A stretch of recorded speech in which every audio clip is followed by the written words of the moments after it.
Hey guys, Dave with AAA Coach here. I'm a Tactical Hive certified instructor, NRA certified instructor, Colorado verified instructor, a former Master Sergeant of the United States Army Special Forces, among other things. We're going to talk about in a video series, choosing your first handgun, a beginner's guide to safety and success.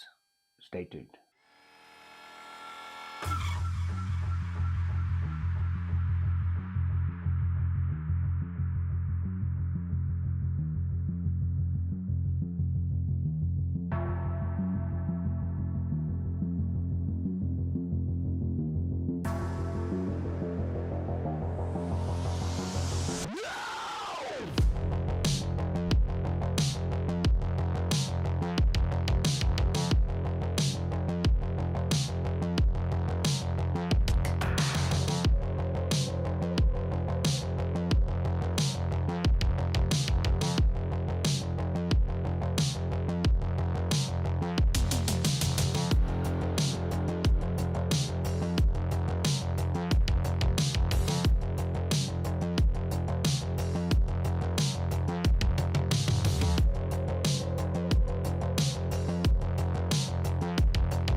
Okay, for this first video of the series, I'm not sure exactly how many videos they're going to be, but this first video is going to be understanding different types of firearms.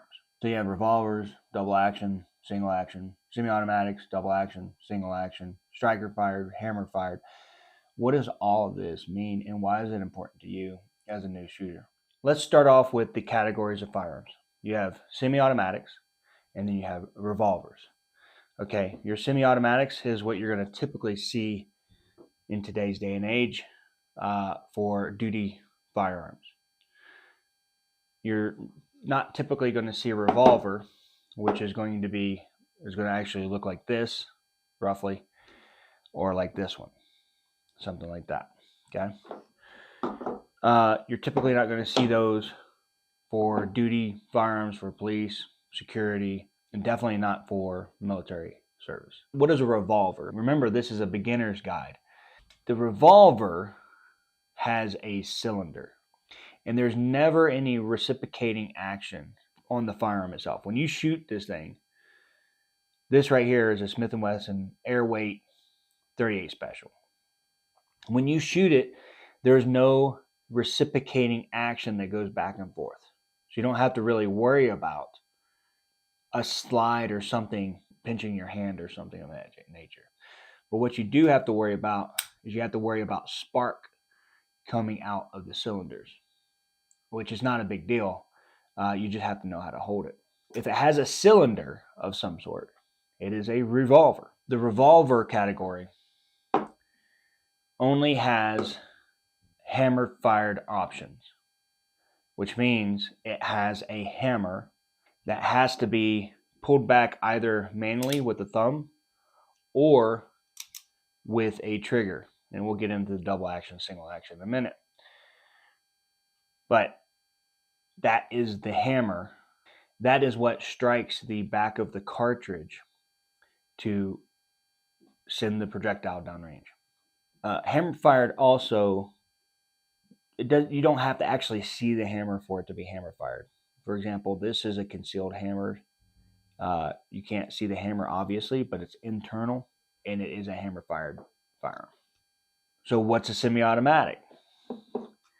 A semi-automatic is a firearm that you pull the trigger and it goes through a function cycle. The function cycle has 8 functions within that cycle: chambering, locking, firing, unlocking, extraction, ejection, cocking, feeding.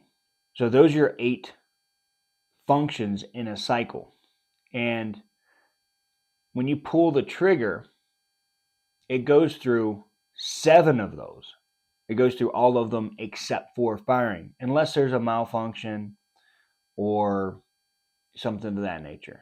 Okay, if everything goes well, it goes through 7 of those functions until you get back to firing, and then you have to actually manually press the trigger, and then it goes through those 7 functions again. These functions are chambering, locking, firing, unlocking, extraction, ejection, cocking, and feeding. Those are your 8. That's what makes a semi-automatic and a semi-automatic. There's something called a disconnector in semi-automatic firearms, not just pistols, but firearms in general. And that disconnector disconnects the cycle.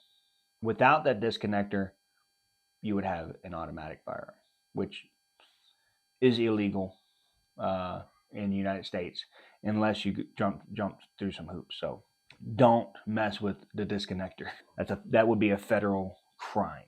This semi-automatic category, you can have hammer fired and striker fired. Your Glock is a striker fired. This is a 1911. It's hammer fired. Okay, what is a hammer fired? All right, we talked about that a little bit. We'll just cover it some more. The hammer is the part of the firearm that when you pull the trigger, it strikes the back of a cartridge, and we'll cover cartridge later. But basically, it strikes the back of that cartridge, and then that starts the firing sequence to send the projectile downrange. Typically speaking, and most times than not, those who have accidental discharges are their own negligence. They pull the trigger some way, shape, or form. So that is the most likely culprit when somebody has an accidental discharge. Right now, I pulled the hammer back. Okay, and then we'll cover single action here in a minute. But basically, in order for this thing to fire, I would have to pull this trigger. Okay, if I pull that trigger, the hammer will go forward and then start that sequence, that firing sequence. There's a striker in here, is what it's called. And it may or may not be under spring tension. We'll cover that in a minute. Ultimately, if this pin was a striker, it would be sitting in here like this, and then it would move back and forth as you pull the trigger. So with the striker, you have a firing pin, and then you have a spring somewhere in here, just like kind of like this pin. The pin has a spring inside of it. You can relate there. Depending on the firearm, that spring is going to be either under spring tension or not under spring tension. When you pull the trigger, there's a part inside of it that grabs the striker, and that striker is then pulled back and then released. Okay, or it might just be released. I'll cover that here in a minute, but basically that striker is what's starting that firing sequence. It's hitting the back of that cartridge, much like the hammer was. Okay, so that's your striker fired. Again, with that category, the semi-automatic category, you can have hammer fired, striker fired, and both of those can be single or double action, depending on the firearm. Okay, so now single action, double action. This is a Walther P22, and it is both double action and single action. Now, you have firearms out there that are both. You have firearms out there that are double action only, and firearms that are only single action. So let's go to what single action is exactly. Single action is when the hammer or the striker has to be under spring tension for it to fire. So for a single action only firearm, for example, this 1911, that hammer has to be under spring tension before it can fire. So if it's forward like this, then I cannot fire the firearm. I can't do it. It's not possible. If it is under spring tension and I defeat all the safeties, okay, and then I pull the trigger,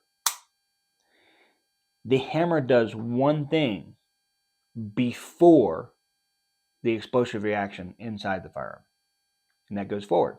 It does one thing, one action, single action. You see what I'm saying? there's a little part right here that you can see. And for this Canic, there's a Canic TP9 SFX, the striker is under spring tension, much like that hammer was. So when I pull the trigger, I'm going to pull the trigger. I want you to watch the back of the firearm. When I pull the trigger, it releases that spring tension and allows the striker to go forward. So that striker goes forward, hits the back of the cartridge, and then the back of the cartridge is called a primer, and then that primer then sets the explosive reaction off. This one, like I said, is a single action and double action. So right now, the hammer's under spring tension. If I was to pull the trigger, the hammer goes forward. Single action, right? If I wanted to, I could fire this thing in double action mode, which means when I pull the trigger, the hammer comes back and then is released. It does 2 actions. So when I pull the trigger, the hammer or the striker comes back and then is released. So that's your double action firearm. Every single last one of these Glocks are double action only. Inside of this slide, you have that striker like we were talking about earlier. When I pull the trigger, that trigger then catches the striker or grabs the striker and then brings it back. And then at a certain point, it releases it, which means the striker is doing 2 actions every time you pull the trigger. It's coming back and then going forward, going back and then going forward, right? That means it's a double action. Your revolver, okay, double action only revolvers, they are also bringing the hammer back and then letting it go forward. It's actually doing 3 things because the cylinder is also going to rotate, but for simplicity, you can just call it a double action revolver. So you can see the cylinder is rotating, but internally, the hammer is coming back. And then at a certain point, it's released. That means this is a double action only. So your single action revolvers, you have to manually pull the hammer back, and then you can pull the trigger. I'm not going to do that because you're not supposed to dry fire single action revolvers. Okay, but you can manually pull that back. Let's talk about the safety of firearms. That is very important to know, especially if you're going to buy a firearm for the first time. You kind of need to know how it operates, at least in general. So in front of me, I have the double action Smith & Wesson Airweight revolver. I have a single action Ruger Wrangler 22. I have a single action Ruger Security hammer fired. I have a single action striker fired Canic TP9 SFX, single and double action Walther P22, and I have a single action 1911 pistol. Each one of these has varying different safety precautions. And then there's others out there that I don't have, which I'll talk about, but I won't be able to display them. So let's start off with the double action revolver. The double action revolver is actually really, really safe to carry. You can see my other video. You should see it up there, but it's really safe to carry. And once you load the damn thing and shut the cylinder, the only way, I couldn't think of any other way, by dropping it or anything of that nature, that's going to make this gun fire. This trigger pull on this is super stiff. It's a very good gun to have for self-defense, close-in self-defense purposes, okay? There is no external safety. The trigger is the safety because of the stiffness of the trigger. Now let's talk about the single action revolvers. Your single action revolvers, there is no safety in it. No external safety, let's say. if the hammer is forward, that means the gun is safe. As long as that hammer isn't brought back, then it should not fire. However, there has been cases where, you know, the hammer was jarred just enough forward and it did fire. And these are like your early model revolvers. Okay, so if you drop this, there is a potential for that hammer to strike. Now, if I cock this thing, okay, and I want to render it safe, I have to hold the hammer, okay, then pull the trigger, and then ride it forward. I'm doing it with two hands. You normally do it with one hand like this. Obviously, you want to do that downrange and not, you know, point it at something you're not willing to kill or destroy. So that is a single action revolver safety mechanism. Now let's go to your 1911 or styles thereof. Okay, so this is a single action only, which means the hammer is going to be back. If the hammer is forward, it is likely safe. You carry this, typically you would carry this with it cocked, one in the chamber, and it on safe. The manual safety is on the outside. This manual safety here, all right, it prevents the firing of the hammer. There's also a grip safety right here, which also prevents the firing of the hammer. So if I was to take this safety off and then try to pull the trigger, it will not go off, right? So there's two safeties here. There's a grip safety and the manual safety, which you're going to have to manipulate with your thumb. If I defeat both of those by, you know, placing this safe on fire and then also gripping correctly on the gun, then the hammer will fall. So there's two safeties on the 1911. We'll get into all that stuff later on in the other video when we're talking about, okay, what firearm should I choose? Okay, when we're talking about training and ease of use. Okay, so another external safety. So this is a hammer-fired Ruger security. The hammer, you can't see it, but you can see it when you look in the back right here, but you can't see it from the side. The hammer right now is back, and so I can place this firearm on safe. Oh, that's another thing. That if the hammer is forward, you cannot place it on safe. It's just not happening. You're not going to be able to do it. Same thing with this Ruger security. If the hammer is back, I can place it on safe. If the hammer is forward, you can't see that the hammer is forward, but the hammer is forward, I cannot place it on safe. There's no decocking on this one. You can't decock it. Okay, so once the hammer is back, the hammer is back. Okay, the only way you can decock this is to clear it and then point in safe direction and pull the trigger. Which, if you didn't clear it, then it would fire, and that would not be good, possibly depending on where you are or what you're trying to do. But this is an external safety, and that's what I'm getting at here. Is you have your external safety firearms that you have to manually manipulate in order to fire the damn thing. You also have this Walther P22, which is also a manual safety firearm. But here's the deal on this one. And another firearm like it, when it's double action and single action, there's a way to carry this that's safe where you don't have to manipulate the safety, if that makes sense. I'll show you in a minute. So since this is a double action, single action, if I was to load this and allow a round to go into the chamber, I could ride the hammer forward in a safe direction, obviously.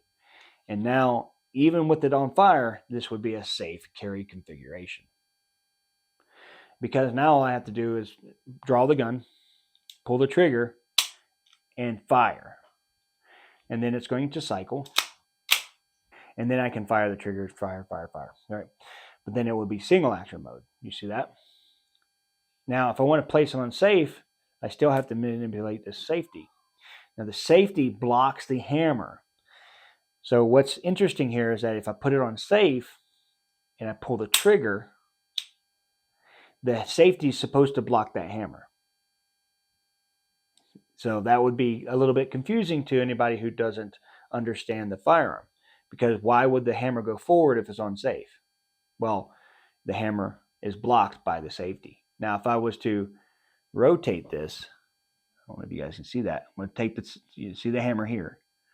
I'm going to take it and I'm going to rotate that safety off. I don't know if you guys can see that hammer. See how the hammer comes back a little bit? So there are firearms like this where you can actually fire it. You can pull the trigger with it on safe, and the hammer will go forward, and then it should not go off because the hammer's blocked by the safety. The other interesting thing about this firearm, and some firearms are like this too, even if I had the hammer back and it was on safe or fire, and I had the magazine out, as a magazine safety thing. So it's kind of annoying, but it is what it is. Your striker fired firearms may or may not have an external safety. Most striker fired firearms have an internal safety. Now, this is where you have to kind of do some research on the firearm that you want, especially if you're talking about a striker fired. So inside of this Canic and Glock and the HK VP9 and the Smith & Wesson Shields and a bunch of other firearms that are striker fired, whether they're double or single action, doesn't matter. There's a safety mechanism inside the slide, and that prevents, it blocks the striker from striking the back of the cartridge that's inside the firearm when you load it. Much like this hammer is blocked by the safety on this one, right? The safe is on, the hammer is blocked by the safety. So in theory, that would not go off. Internally, obviously you can't see it, there's this plunger, let's call it. When you pull the trigger, that plunger then comes up internally and then allows passage for the striker to strike the cartridge in there. The same thing is true with your Glock, okay?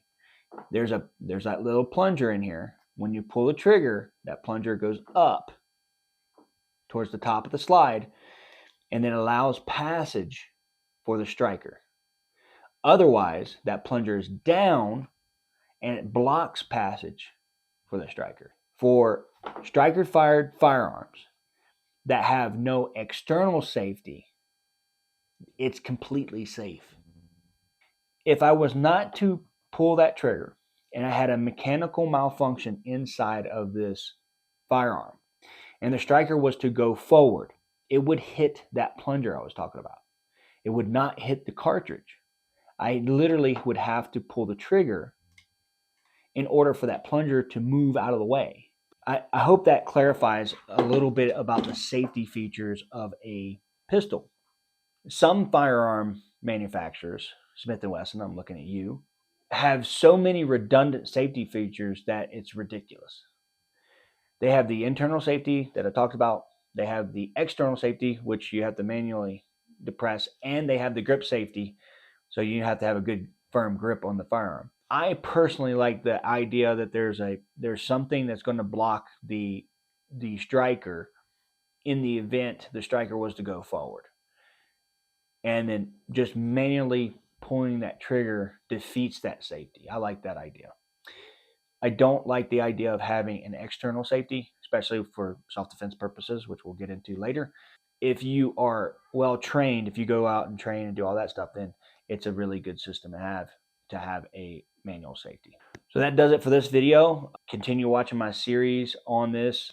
The next video is going to be what to consider when purchasing a firearm. Tack out.